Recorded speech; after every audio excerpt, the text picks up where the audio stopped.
Well, that was 2 days after he said that the fundamentals of the economy were strong. I mean, his talking points have gotten all mixed up. And I think the question of age is back on the table. Well, but I just think, I mean, the question is, do people trust more Obama on the economy, which they say they do, or McCain to handle a crisis, which they say they do?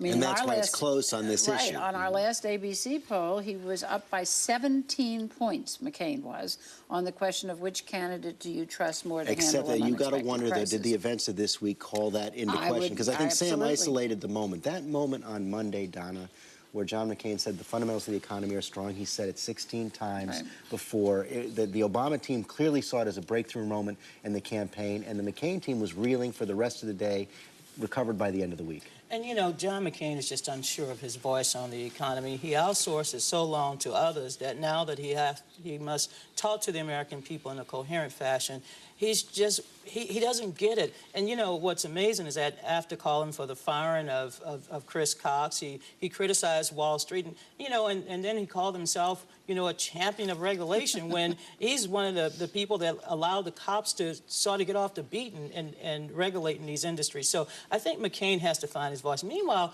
Obama did wait. He waited until the president, waited until Secretary Paulson before he went out there and reassured voters that with his economic team, of course, architects of the Clinton administration, and he tried to reassure voters that he will have a plan in place soon. McCain has found his inner voice. It is his inner William Jennings Bryan. He's a populist. Now, the problem is, if you're running as a man who is above all else a leader, populism is always pandering, and pandering is always the reverse of leadership. Well, I don't know that he'll do the cross of gold, as William Jennings Bryan wanted to say we were being slaved by.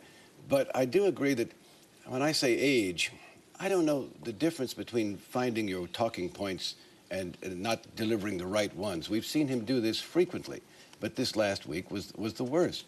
Between 2 stops in Florida, as you say, he'd had to revise his thinking about what he wanted to say about the economy.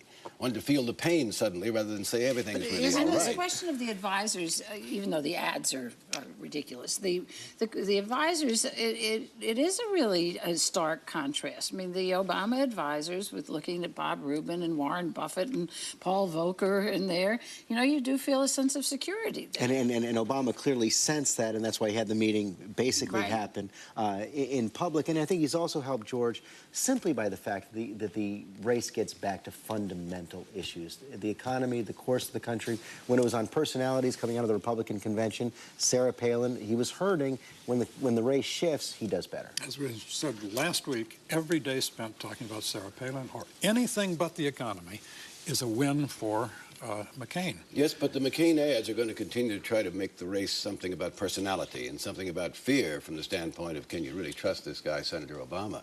They are not, as far as I can see so far, going to return to a question of the issues, and let's discuss it. John McCain showed his personality this week and made some of us fearful. We did see a bit of movement in the polls this week. I want to show the Gallup daily tracking poll over the course of the last week. Starting last Sunday, John McCain was up by 2 points. You come through yesterday, he's actually down by 6, 50 to 44, Barack Obama. Now, these daily tracking polls, Donna, as you know, can go all over the map, but there does seem to be a bit of a trend there. We've probably moved from a situation where John McCain was ahead within the margin of error to a situation where Barack Obama is ahead within the margin of error. I think, once again, Senator Obama has his voice on the economy. He knows how to talk about this. He's reassuring. He looks presidential. But, you know, we have a big debate coming up this week on foreign policy, and I'm sure the first question will be on the economy, since this is a global problem. It's not going to be only a foreign policy debate anymore. And this is an opportunity for Obama to turn around this trust issue and get away from all of the rumors and say, you know, trust me, I know how to fix this, and I know I have the right people around me, and trust me with helping you with your family money, your family retirement, your jobs. I think if he scores on this, he will win. This has not been his best form. Inside his campaign, though, this week, that there was an argument going on, and some people were saying he's got to get out there and be more forceful and have his plan and not look like he's on the sidelines and not look like he's being too cerebral about it. And you know, my personal view is he was wise to wait. But that argument in part because he was getting attacked by the McCain campaign saying this is all of a piece. In the state Senate in Illinois, he votes president 130 times. Now he doesn't have a plan. But Sam, I was picking up on what Cokie was just saying. I've heard the same things. And the people who met with him, on the economic team in that room were impressed and also slightly unnerved, in part because he was cool and calm, like more cool than you probably should be, Right. and utterly confident that he is going to win. There are times when you need to show a little anger. There are times when you need to show a little self-confidence in the sense of, all right, I'm the leader. And he needs to do that, I suppose. But I would agree that in Senator McCain's case, he is now showing too much anger.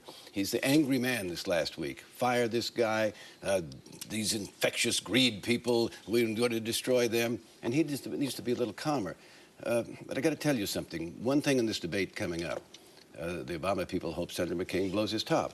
And they were trying to engage That's him. not gonna happen. Well, it's not going to happen, He's but been they're now he's been saying, very not Senator disciplined Obama, through but this they're now campaign. saying Senator McCain lies. They're briefing reporters. He's lying of this, lying about that. Well, there was the a L Saturday word is Night back in Live skit style about here. that last night, too. And we'll see if they decide to push it. One big X factor still out there, though, Donna, and you saw some new polls out this week on AP that race may have more of an effect than we've been thinking. And in fact, the AP poll says that it could be, you have to discount Obama's lead by 2.5 points. I would even say 3 points, perhaps. But, you know, George, when I look at those polls, I say, you know, 1/3 of whites and many Democrats are not predisposed to support Senator Obama, but 2/3 are. Go after the whites who are with you and not get preoccupied. Look, in every election I've worked on, I worked for a lot of white male candidates. They have problems with those white people as well. Right. Okay, and we're going to continue this debate in the green room.